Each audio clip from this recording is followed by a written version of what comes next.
we are on the road to Palmwag, and Christine just looked out a window and just spotted a whole load of these Welwitchias, more of them. These are sort of like less visited ones, more wild ones, so we're just going to go over and have a look at these now.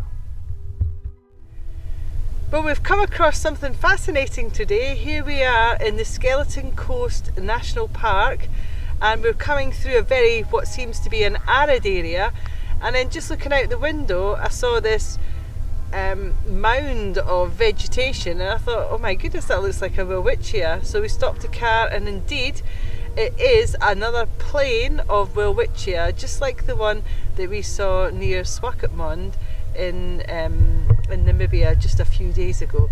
But this isn't, you know, one of these trails that you can go on. It's just, we've just come across it in the wild, and it's nice to see them because they haven't got, it's not contrived like they've got stones around them or you've got to go on a certain drive. So if you want to come in and have a look at the anatomy of it again, and I'll just go through a few little facts. So you can see very clearly on this particular specimen the black central area. Now on a Welwitschia myriabilis, this is the stem. It's called a basal plate, and bulbs have a very similar type of anatomy, not exactly the same, but this is the basal plate, this is the stem here, and then growing from the stem you have two leaves. Now it looks like many leaves on either side that you've got here, but this is just due to time and the environment that the actual one leaf starts splaying off into separate segments, so it looks like many leaves, but actually this is just one big leaf on this side and one big leaf on that side. As the Welwitschia starts to age, the ends of the leaves here will start to decay and die off, and some of the larger ones, we've got much more of a greener photosynthetic part of the leaf left, but in this one you see it starts to decay and there's not much of a green leaf area left. In a good year, after it's rained, if you have a good year of rainfall, you can get up to around about sort of 10 centimetres of growth in a single year. That may be more, it may be less, depending on obviously the rains. We spoke to someone in Swakopmund just a couple of days ago, and they said the last 2 years of rainfall has been exceptional. So I would imagine that you've got 2 rather good years of growth within the leaf area of the Welwitschia. I've had a look round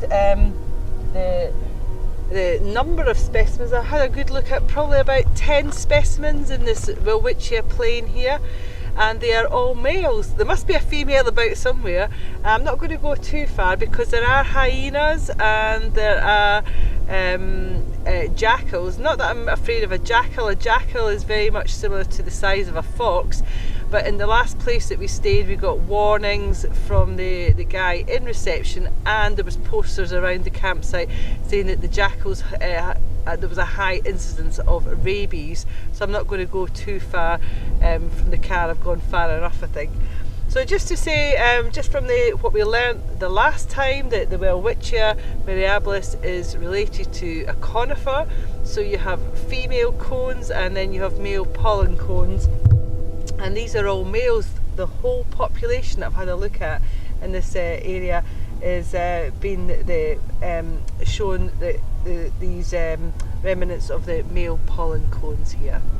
So yeah, really interesting. I did have a look at the map in the last place that we went, and they are situated right the way from round about Swakopmund, and even before that Gogaberg, all the way up to Angola, round where you would get seasonal river beds, so areas where there is moisture. So it looks so dry, it looks even drier than where we were the other day there.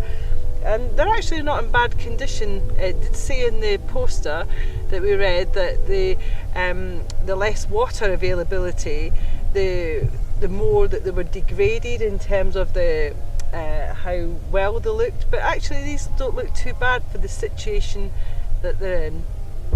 So yes, so this is obviously an old or a riverbed, a seasonal riverbed here, but not looking in too bad condition. So Thank you for listening. This is Christine Lavelle on the Welwitschia Plain in Namibia's Skeleton Coast.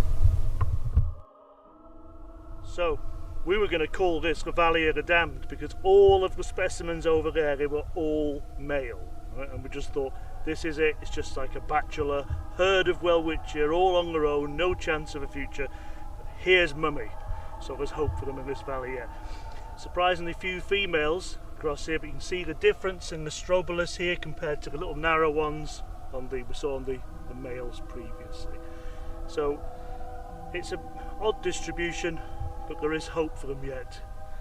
Although having said that, not a single seedling in sight.